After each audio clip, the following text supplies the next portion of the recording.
No, I printed that and I was Welcome gonna to bring it. our first Miles and Elena Zaremski Lecture of the Year. Our law medicine lectures are funded from a very generous grant.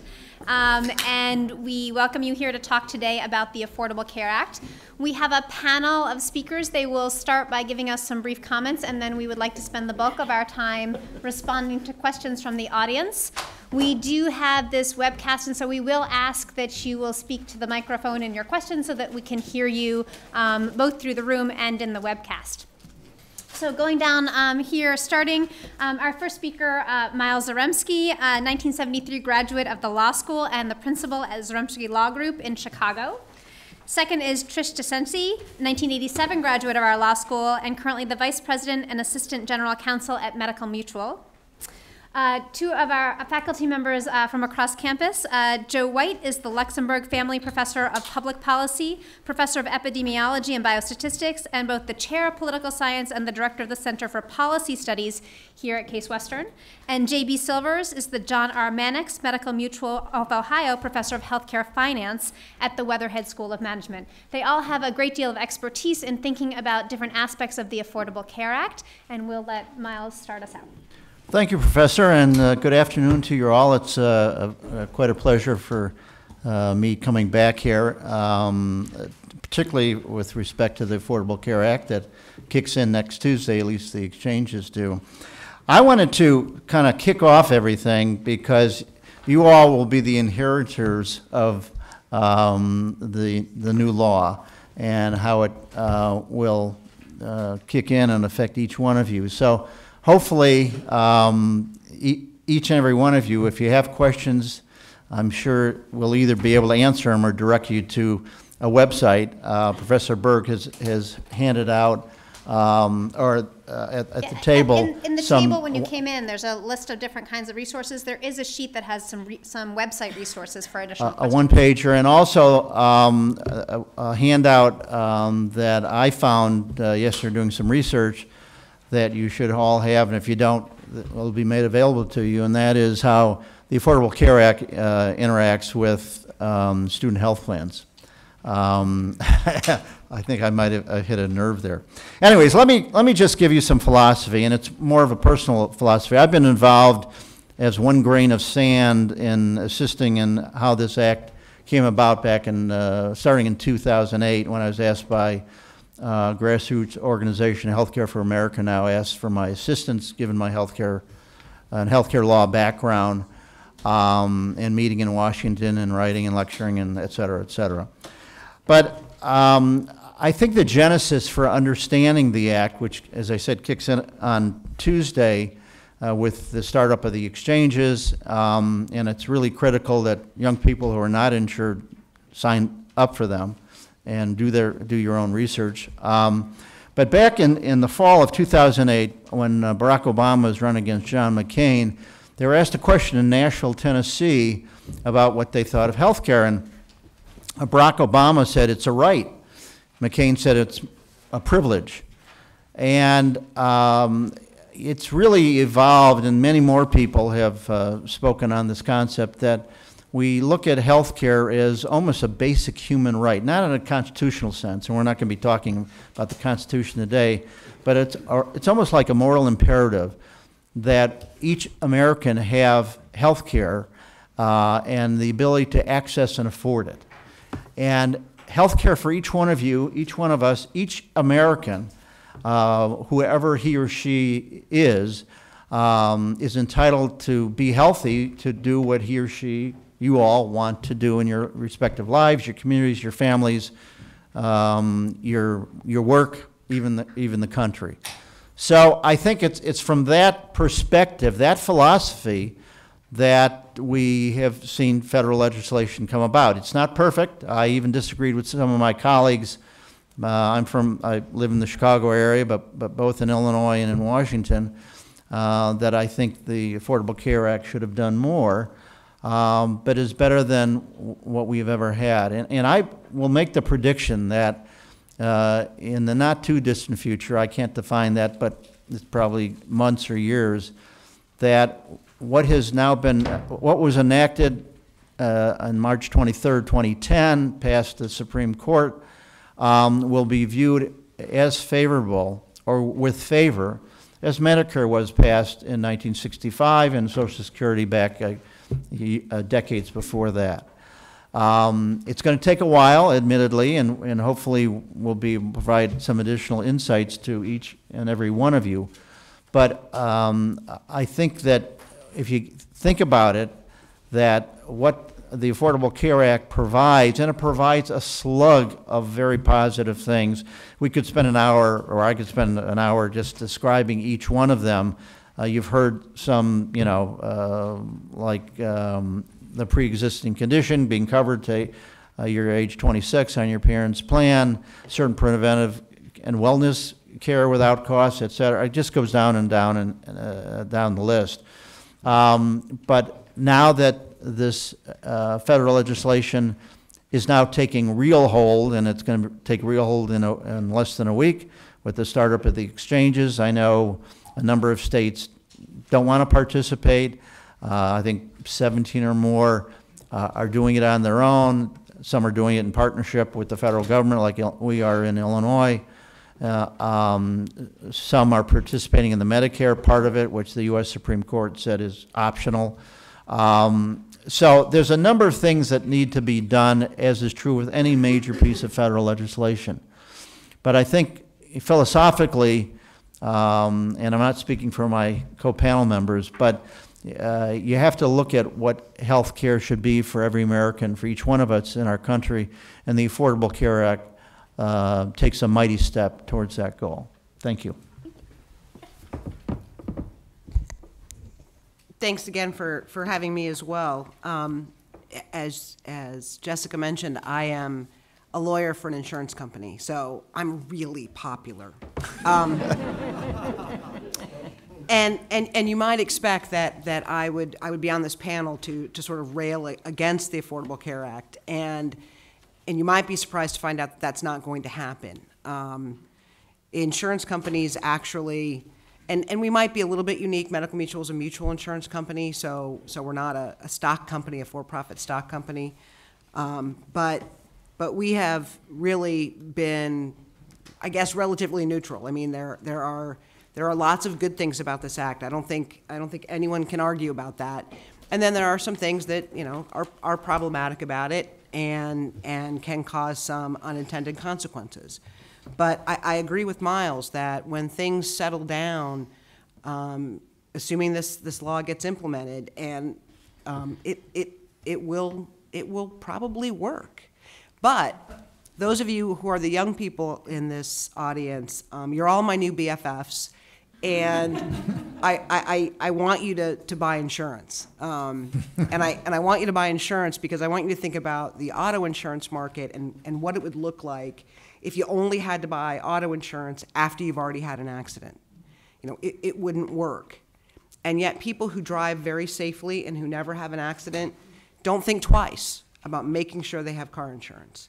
But for some reason, people hesitate. They don't think they need health insurance, and it's really important. And it's important for both your physical security and your health, but it's also important for your financial security.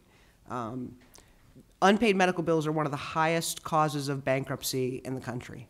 And so, you're going to get a chance to sign up. You can't be turned away because of your health anymore.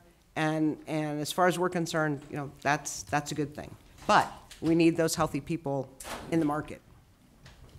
And so when you walk out of here today, my one goal for you is to have a better understanding of this law. Like it, hate it, obviously that's your choice, but understand it.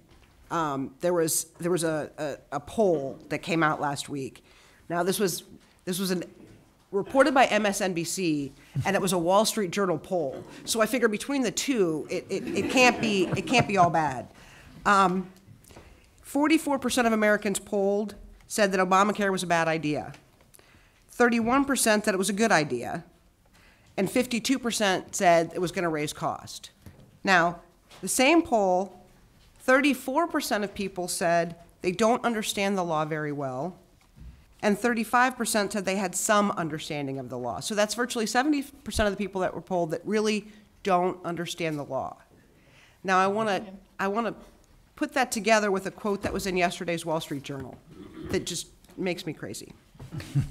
This is a quote from an article entitled, "Let Obamacare Collapse."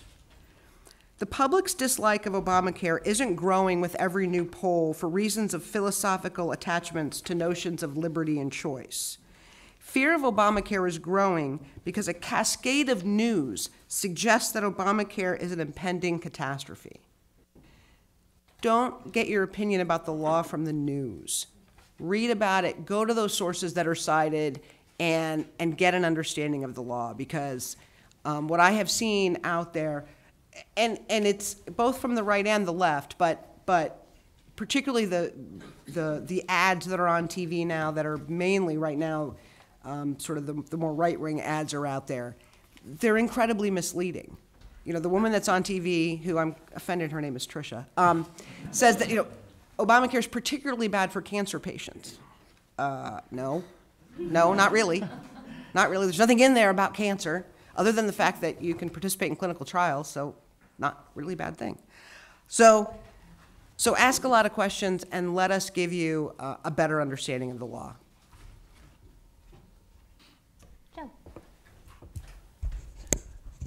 Well, thank you kindly. I asked to go before JB because he actually knows far more about the actual market here and probably everything in Ohio and probably everything else, but I hope I can give some orienting remarks about how somebody whose field is really policy implementation looks at this law.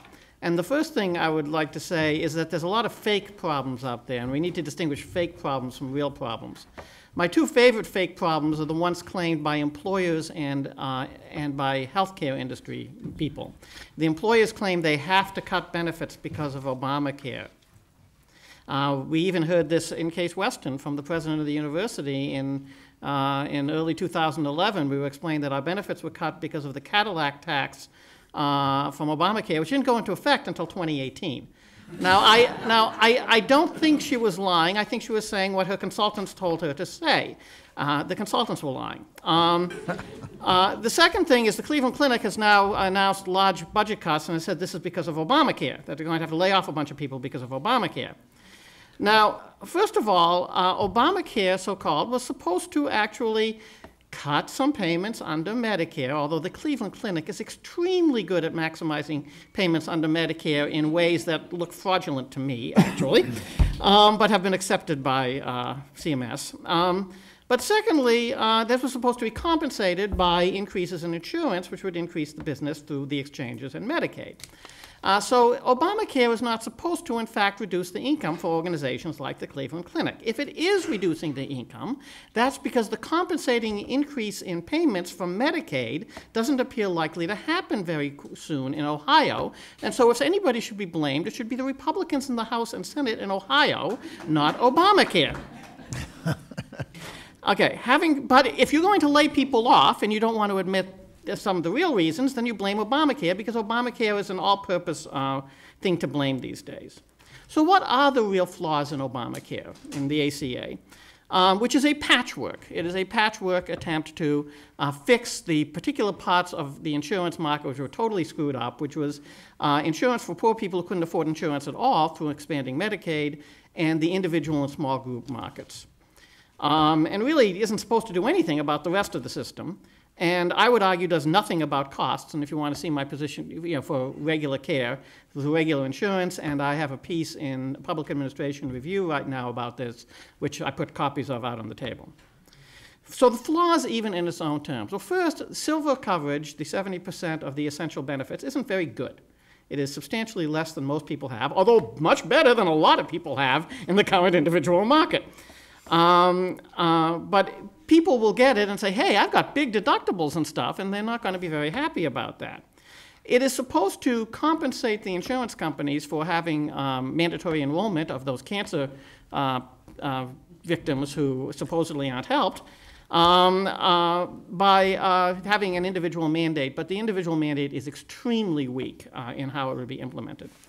There are real problems with the subsidy structure, partly because you could, if you suddenly go from 399% of the poverty level in your income to 400% of the poverty level in your income, you could suddenly be paying $15,000 a year more for your insurance, which is not a good thing. There's all sorts of administrative problems of implementing the sliding scale. The big thing that's subsidy structure, the big thing that's people are beginning to notice is what happens if you say at the beginning of the year your income is going to be X and it turns out to be Y, so you have to pay back some of the subsidies. That's not very good. Reliance on states to implement them, I don't need to say anything about that.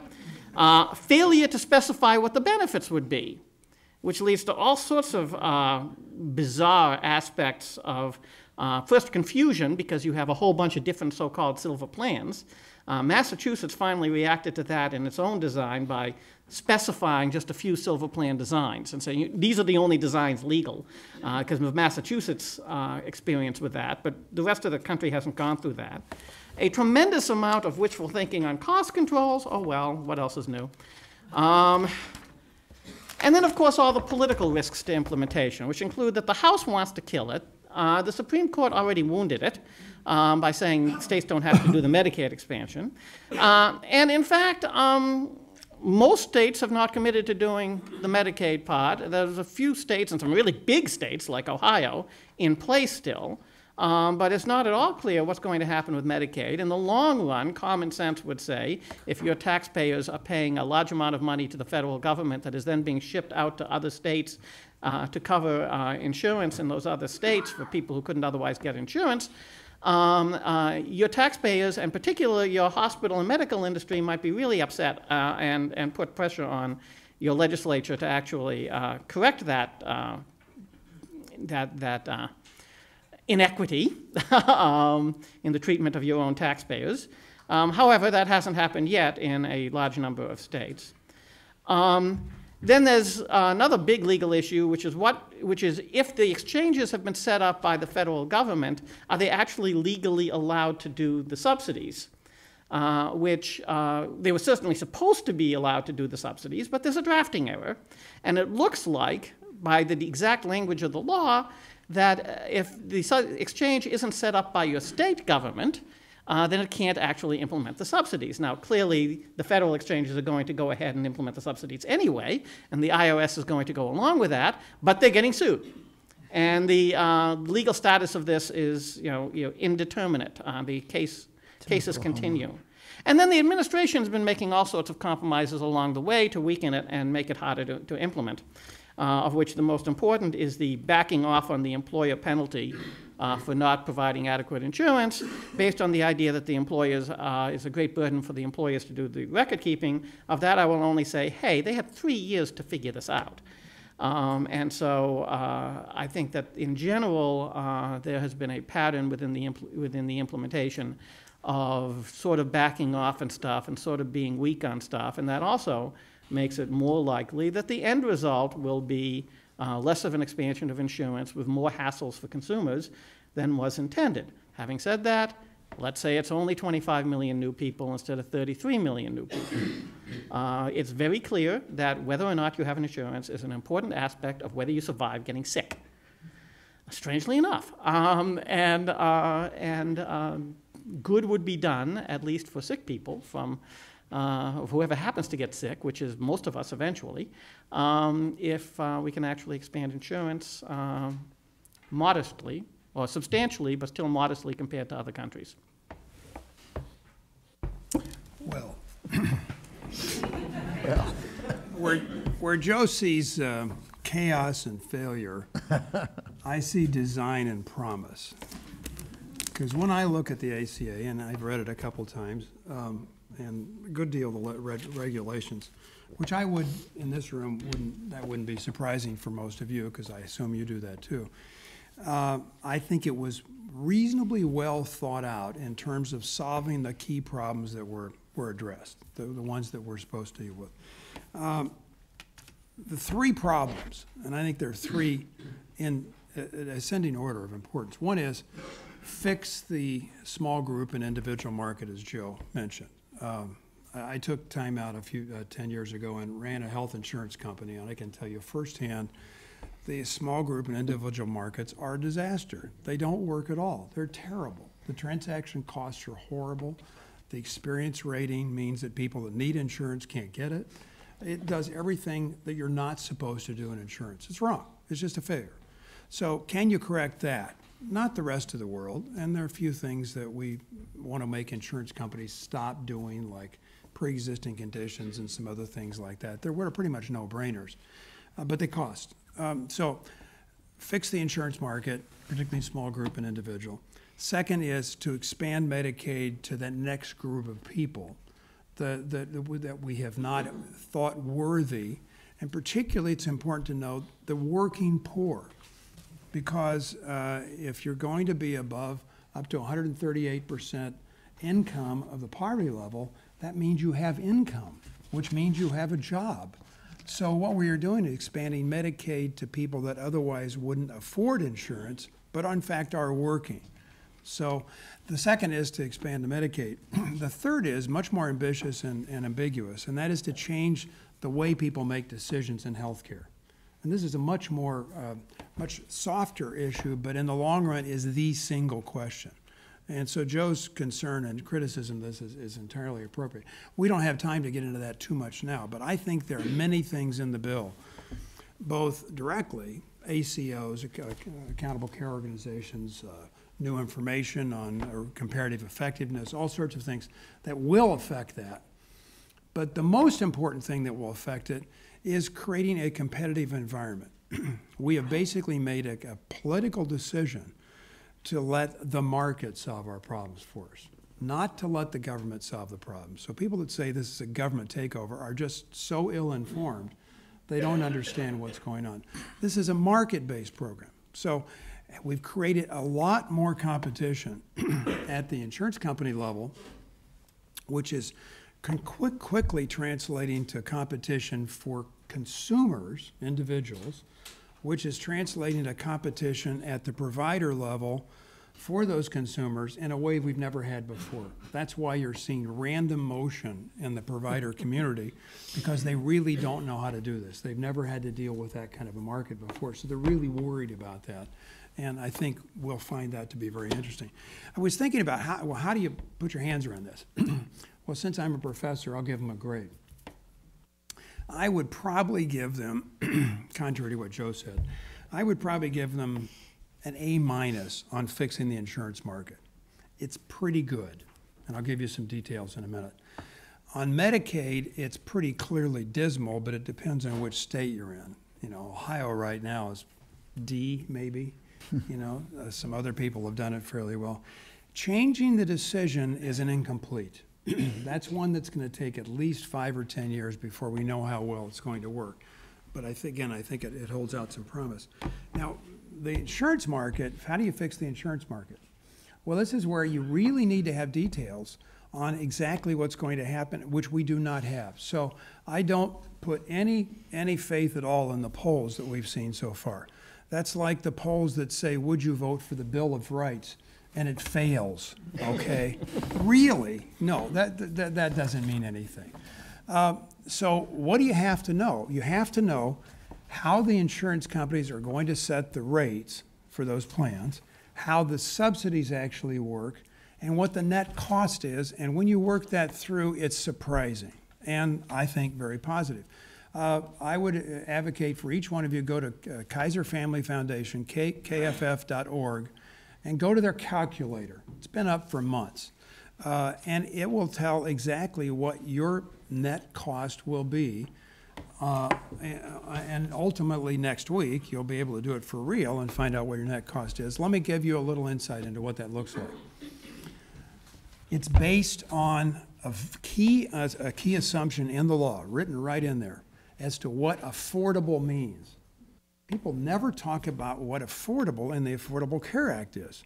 Affordable is a percent of your income, defined by the law, so that if you are in very low income, defined by the poverty level, you pay a very low percentage of your income, that's affordable. And if you're in a higher bracket, you pay a larger percentage. Surprise, we do that with the tax system, lots of other things. And that number then is the key to everything. So your income level, what's affordable, and then what the insurance companies are bidding, what their price is based on actuarial assumptions. And the difference between what the insurance company prices it at and what is affordable is the subsidy. So we've not got any insight at all publicly in the body public what those look like. So let me give you some details. This is out of the Kaiser Family Foundation, again, did a report about 3 weeks ago, and they had Cleveland in there as one of the lines. So there's some detail on that. Since then, they had 10 plans in the Cleveland area offering 10 companies offering 30 policies at the silver level, the key one. That with the final one that just got released last night, it's down to 8 companies. I think 2 companies have dropped out, and we're a little bit lower plans. There are lots of plans out there. The second lowest silver plan is the benchmark. They've obviously had some economics input on this, so this is important. That second lowest plan gives you the basis for how big the subsidy is going to be. So let me give you details. If you are, and this is the second best silver plan, if you're a 25-year-old making $28,700, which I think is the, anybody remember, for a single person, I think it's 150% of the poverty level. I can't remember exactly. Probably 200, but okay. Maybe 200, I can't recall. So if you're making $28,700, 250, okay. the affordable rate is $193 a month. That's 8% of your income is defined to be affordable. Okay, so that's 250%. 250%, okay. It's hard to believe, isn't it? Yeah. So 193 is what you will pay. And it's true whether you're a 25-year-old, a 40-year-old, or a 60-year-old. We've gone back to level payment independent of age, which is a community rate, which is where Blue Cross plans started 50 years ago. We have gone back to the future with this. So when you walk in, it won't matter who you are, pre-existing condition, age, sex, gender, anything, you will get it for $193. That's the net. Now, the insurance companies are putting aggressive prices out there because they see this brand new market that they couldn't tap into before. People that had no money couldn't afford to buy insurance. They have been very aggressive. When I actually looked at the rates, I was really surprised. So let me tell you what the rates are. The rate in Cleveland for the second best silver plan, that covers, by the way, the essential benefits, which are supposed to mirror what most companies have, and cost sharing up to 30% through multiple mechanisms. So they pay 70%, you pay 30% on average over a period of time. The rate for a 25-year-old making $28,000 is $196 a month. Almost the affordable level. For a 40-year-old, it's $249 a month. For a 60-year-old, it's $529 a month. So what that means then is the subsidy is the difference between those two. It gets scaled. So the young person gets a very small subsidy. The older person gets a much larger subsidy. That means that the insurance company can price it as insurance in a normal marketplace, looking at the actuarial need, and get their money back. So they're held whole for the risk that they have to bear, which is the way insurance works, private insurance. And the individual going into the market has a flat rate so they can buy it at affordable. Now, this is not a bad design. If you think about social engineering, this is not a bad way to do it. The government levels out the playing field for individuals, but lets the insurance companies fill in the gap, do what they need to do. Now, the other one that struck me is, and then I'll stop and we can talk about this, but I thought we had to get some specifics out here. For a 60-year-old family of 2, retired, lost their job, and also making $30,000 a year, the affordable price for them is $150 a month. Again, percentage of income, same idea, little different place than 28, 30. The price for that older people, because they use a lot of health care, is $1,058 per month. $12,000 a year for somebody 60 years old, a couple 60 years old. They can't afford that. Anybody knows somebody in that situation. The subsidy for those people is $900, $908. So the net cost of that early retiree before the age of Medicare is $150. The subsidy is $109. Now this is interesting. This again is social engineering. We've said we want to protect people that can't buy insurance because it's not affordable. We're going to let the private insurance market work. It's a key assumption instead of going to single payer government sponsored. Politically, we made that decision. And so we're going to try to harness the power of competition among insurance companies trying to gain that market share and the social need to level the playing field for people that can't afford it. That's a very interesting philosophical choice. What that means then is the insurance companies are chomping at the bit. These rates are very competitive. And they're absolutely, I will say absolutely, the individual market, once these numbers get out there, will be seen as a total winner. And some of the discussion about costs going up are ridiculous. They're just nonsense. They won't happen. The small business, so the individual market is fixed, check. The small business market is not fixed. And the trouble with the small business market is that we lost the employer mandate, which would have put more people in. But also insurance companies have looked at the small group market and said, you know, you're a low risk business. You have relatively young people in. We will rewrite your policy and extend it out for next year in December. So most of the small business insurance market that's favorable is for small companies that have favorable experience. And so they're going to get another year of lower rates than they would if they were than if it were community rate. The only people that'll buy on the exchange for small businesses are going to be people that can't get insurance otherwise and they have bad experience. So the rates for small business are going to be high. They're probably 18% higher, maybe in some states much, much higher than that for the next year. So then the following year, the real question is what will happen after that when everybody has to be in this market. And my guess is it'll take 2 or 3 years for that small business market to work out. We may or may not be able to hang on long enough for that market to equilibrate, but it'll be very interesting to watch. This is an incredible social science experiment we're engaged in here in many, many dimensions. So think of it that way. Some of these things are going to be phenomenally successful. Others will not be successful, and we'll have to go back and deal with them if we can ever get both sides to actually talk about that, which may not happen. Anyway, sorry for the lecture, but I think we get a little data may be helpful. Great, thank you very much.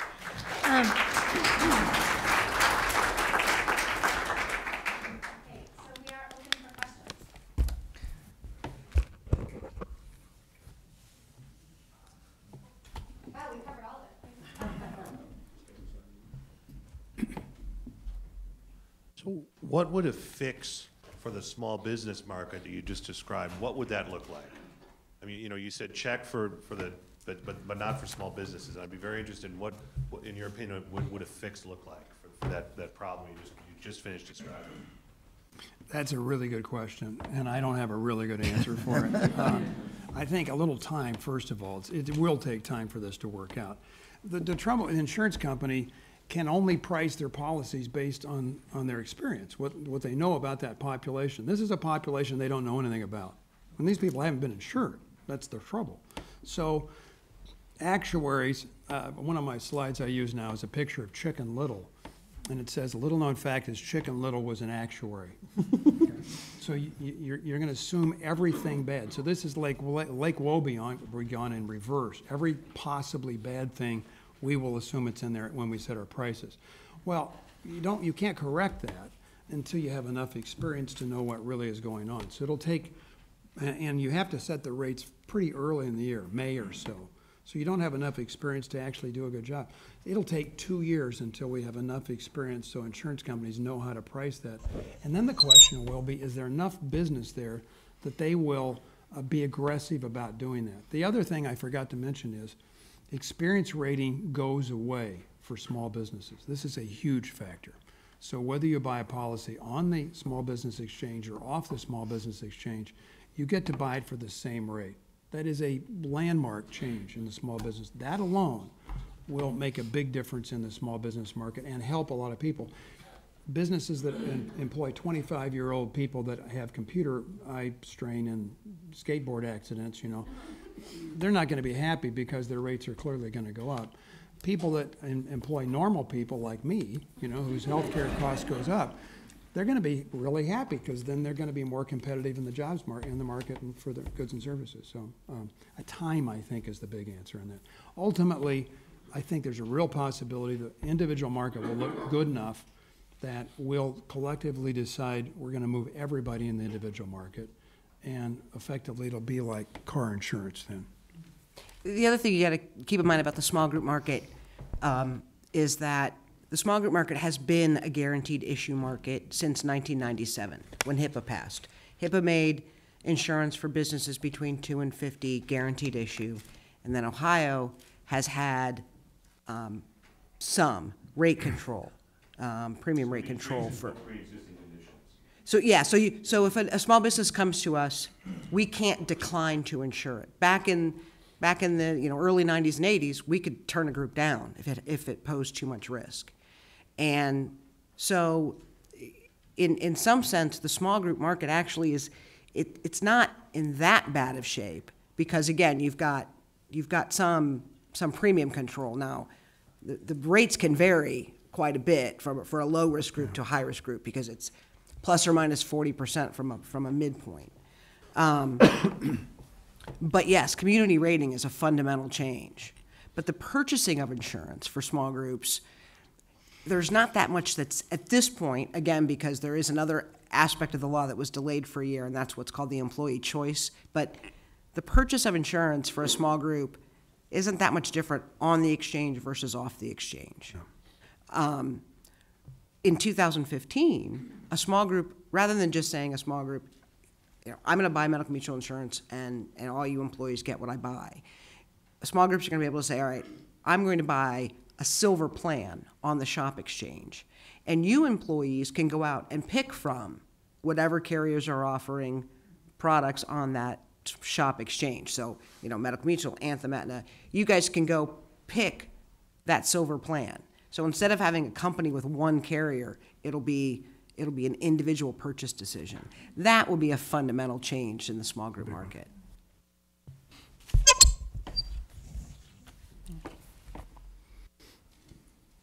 Thank you.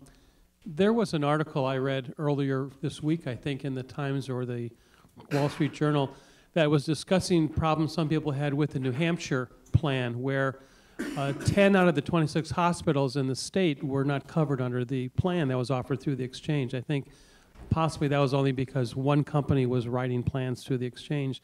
Is that going to be a characteristic of other exchanges, including Ohio, or just having more insurance companies participating will eliminate that problem? Well, I'll make a first comment, which is different insurers are going to have different strategies for trying to appeal to the market. But there is a general perception that a surprising amount of the plans have a surprising amount of restriction on choice compared to what has been going on in the regular large employer market. It is a very bad idea to predict what will happen with any of this in the long run, because there were attempts to constrain choice in the mid-1990s, and they didn't last very long or very successfully.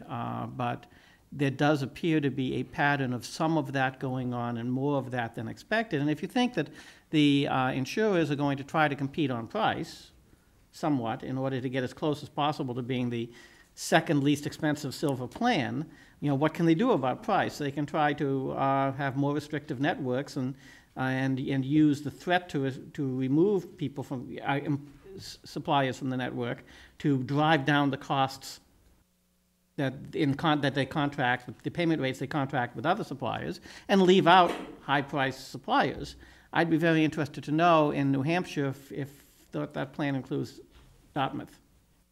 Because the question is, the big issue in this community has been, can you really leave out the two biggies and actually claim to be to sell to people? I don't know how that plays out in Dartmouth, because in a place like Cleveland, you've got the two main hospital systems, and they're both pretty expensive, and I'm not sure what you gain by leaving either of them out, but you can't leave both of them out, so then what do you do?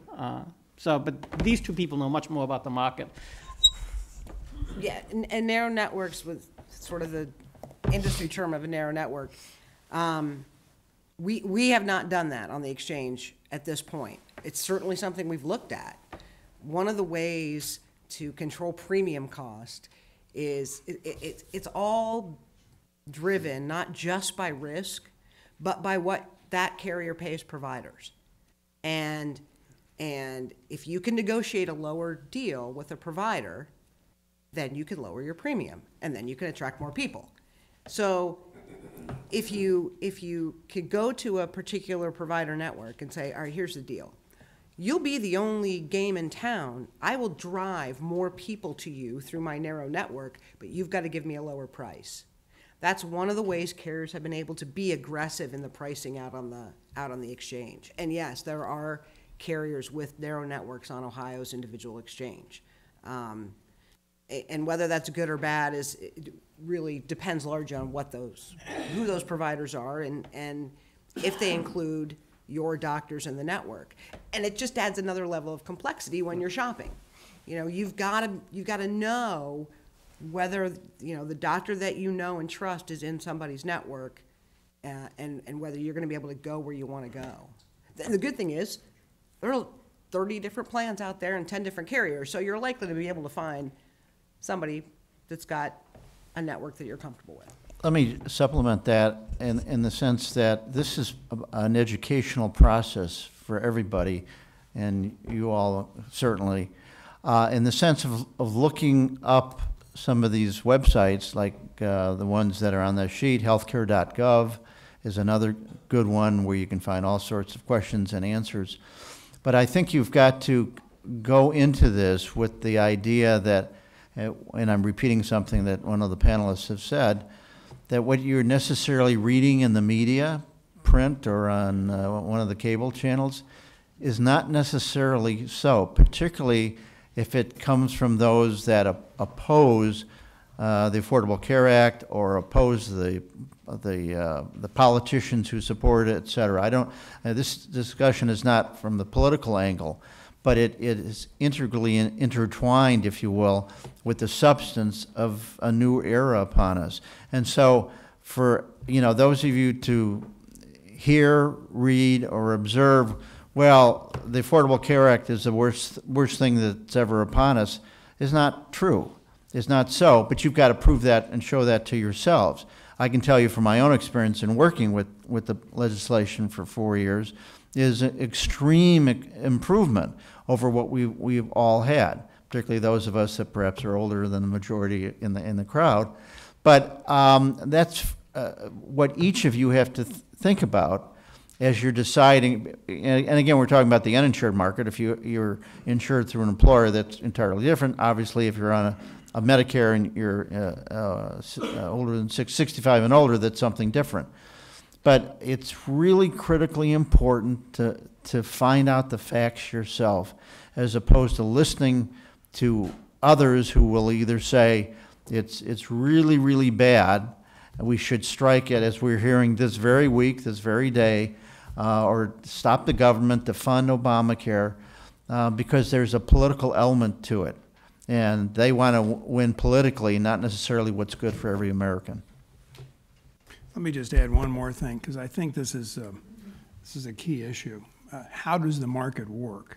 And one way is the suppliers have to respond. So the narrow networks are definitely going to be part of the issue, but that runs right into the consolidation that we've had in the healthcare industry, so that most markets are very consolidated. Could you offer a plan in Cleveland that left out university hospitals or left out the Cleveland Clinic? That's an empirical question. We don't know.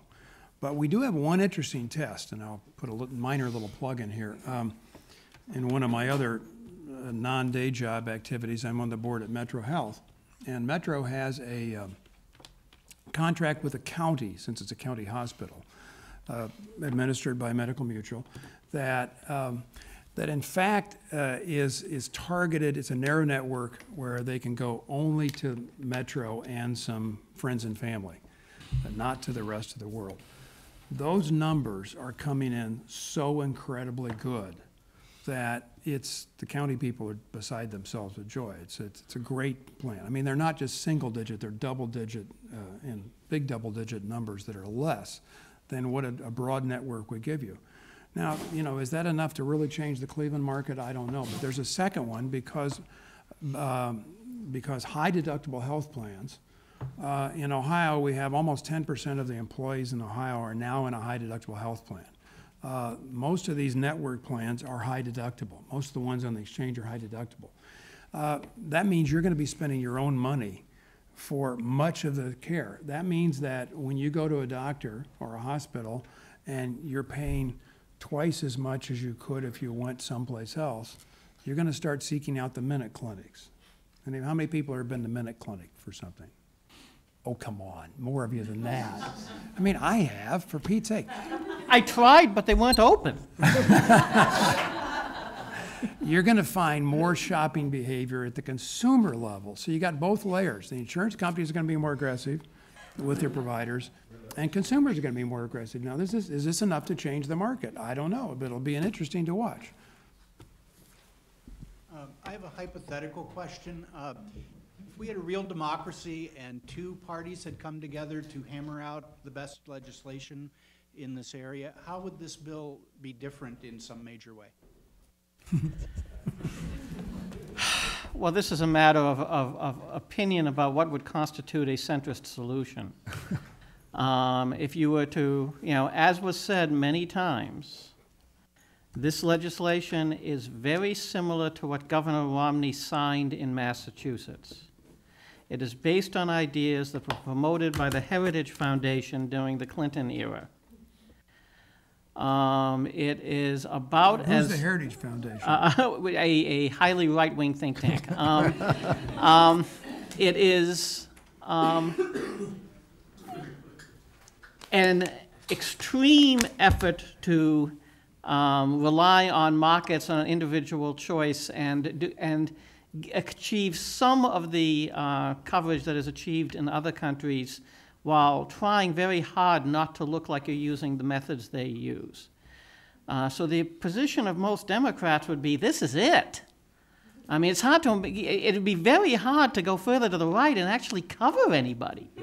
I mean, you already have a coverage package which relies heavily on cost sharing, which relies on a level of cost sharing, which is the Republican solution to cost control, by having a 30%, you know, by having an expectation of 30% cost sharing on average for people who have the coverage, because that's what the silver plan is on average.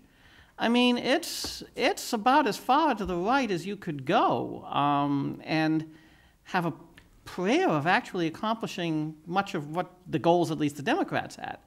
So they were trying, they thought. I'm not sure there's anything to, I don't know what else you could have done, really. Well, the only, if I might add, the one major piece that was missing from the Affordable Care Act was the public option, which Obama and the Democrats were pushing, but they couldn't get that through, and the individual mandate is really the compromise, and it's those that push through the compromise that oppose the Affordable Care Act. So, you know, if both got together, perhaps we would have seen more in terms of a public option to provide more competition in the marketplace rather than the individual mandate that forces everyone to buy health insurance lest they suffer a penalty or a tax, however you want to call it. I just want to emphasize that what we got was a conservative Democratic bill. Right? This bill is defined by what the median member of the House, who was a very conservative Democrat, would vote for. Okay? So it's not a Republican bill, but it's the center of the political spectrum that existed at the time within the House. It is very much a conservative Democratic bill. Let me try to channel John McCain here and play Republican for a minute. With all these rock-ribbed liberals sitting here. If we'd had debate on this, what we should have had debate on, and we didn't, were, I think, three things. One is what's affordable, that number. I don't think there was any debate about that at all. None that I could find out. The House and the Senate had exactly the same curves. So why is 8% a magic number for this, why is 2%? Why is 9.5% the maximum? I have no idea. I mean, that pulled it right out of the air as far as I can tell. There's obviously some logic, but that should have been debated. That's a fundamental question about how much coverage I want to have if I'm going to stay with this kind of system. Never got debated. 2, John McCain's solution was a tax subsidy. So every business would have a refundable tax credit that no matter what you did, if you paid for your employees' policies, you would get a tax credit of, I forget, 50% or something like that. That showed up in a very limited form for companies that have 25 and fewer employees and a payroll of less than $50,000 apiece. A very small number of companies relative to the total population. If the Republicans had been debating their own principles, they would have pushed really hard for that, and that would have helped the small business market out a lot. Would have been a good one. Third, they should have debated how to finance it. It's a major debate about how to finance this thing. I think it was in the Senate, I forget which house it came out, but I think the Senate, the House basically thought there was enough money already, we're paying too much for health care, all we have to do is move it around. The Senate felt, no, we need more money. About 2/3 of the compromise came out, about 2/3 of the money is moving money around within the health system. About 1/3 is new financing. Now, how do you move it around in the health system? Well, that's the tax on medical devices, changing the Medicare payment for hospitals in the out years. All that's all moving around. That's what you're hearing controversy about. But it's really just a reallocation question and sort of stupid. I mean, because it's all in the same pot and it's all getting funded with additional customers coming to the door. The extra 1/3, though, is clearly debatable in public finance. It was extending mainly extending the Medicare tax to investment income. That's where the money is coming from for the extra money coming in. That's the soak the rich way of doing it. And that's a legitimate argument from a Democratic point of view. The Republicans were asleep at the switch as far as I can tell. They should have been debating that. So 3 places I would answer they should have debated, never got around to it. Yeah, clearly the financing is a real difference. The financing was done on the tax side in a what the Democrats would call a progressive way, and obviously the Republicans would not have approved of that. JB, could you go over the age and sex premium again? Because that's a loaded question. Really.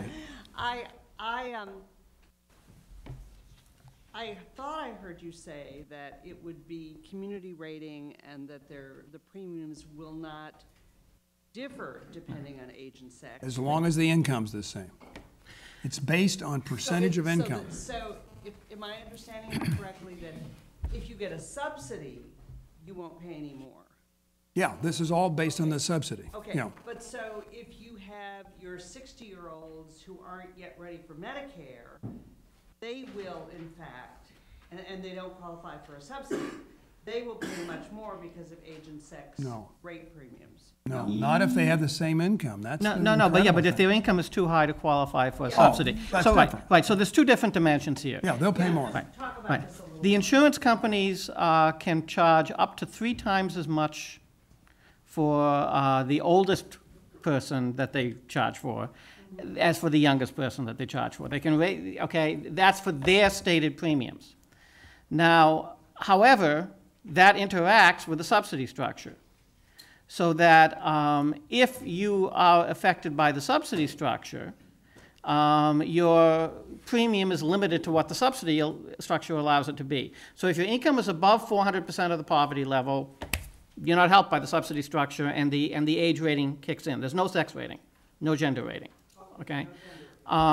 There's another 50% for being a smoker, but basically, but it's age. Now, below that, for the majority of people, the age difference will not show up because it will be overwhelmed by the subsidy. However, there can be people who don't qualify for the subsidy because they're like really young or whatever, and they may not qualify for the subsidy because they're young, and therefore their premium is lower than the subsidy amount. That can, in theory, happen. I don't know if it does here. But the key thing is that if you're under the 400% of the federal poverty level, the rating, the age rating that does exist is not going to affect most people because of the subsidies. Okay. Does that sound? Yeah, levels it out. And the thing you got to keep in mind too is there's absolutely nothing philosophically wrong with community rating. As JB mentioned, this is how we rated insurance back in the 1980s. But the law has artificially compressed the age rating. Actuaries actually don't make this stuff up, and it costs more like about 5 or 6 times to the cost of a young person's policy to cover somebody who's older. There's been a lot of publicity that insurance companies can no longer discriminate against women. Well, I don't know if I'd use the term discriminate. The truth is, it costs more to insure a woman, not just because of childbirth. We tend to go to the doctor more. We just tend to use more care. So, from a community rating standpoint, if you're a young female, you're a winner in community rating. If you're an older male, you're a winner in community rating. But basically what happens is the men subsidize the women, the sick subsidize the old, and the young subsidize the old. The sick subsidize the well subsidize the sick. Let me see if I can do that again. That's why it's And the called young that's why it's called insurance. Right. I mean, so Spreading the risk. That's what it is, and that's how the rates work. But I think that's one of the things that's going to cause a little bit of an issue, and where you've heard of rate hikes for young people, particularly if you're a young male, leaving aside the subsidies, of course, which is you can't do lightly, but you'll pay more. And I just want to emphasize that since insurance companies know this, one of the people with dirty minds wonder what ways insurance companies will find to avoid selling to the person who's going to cost 6 times as much, not 3 times as much. And part of the point of the exchange is to limit the games insurance companies can play to cherry pick. We shall see how that goes. Yeah, I mean, and look, the thing that the market needs is young people in it. I mean, I really think it's going to be difficult. There are rules around the marketing of policies on the exchange. We're not allowed to just advertise, say, in health clubs. Because trust me, the rules people have thought of that. The rules have to be enforced. Yeah, and the early renewal is a perfect idea of something insurance companies have looked at to address issues. And when somebody in my company actually first asked me, what if we just renewed everybody on December 1st? I said, oh, for crying out loud, you're out of your mind. The regulators are never going to allow us to do that. Put it out of your head. And then the argument was literally like an 8th grade argument, but everybody else is doing it. You're not cool if you don't. And everybody else was doing it, and so, yeah, we jumped on that bandwagon too. I'm going to actually have to let people go because I know that some people have classes, but I think our panelists will have a little bit of time, so if you had additional questions, you are welcome to come down there. But thank you so very much.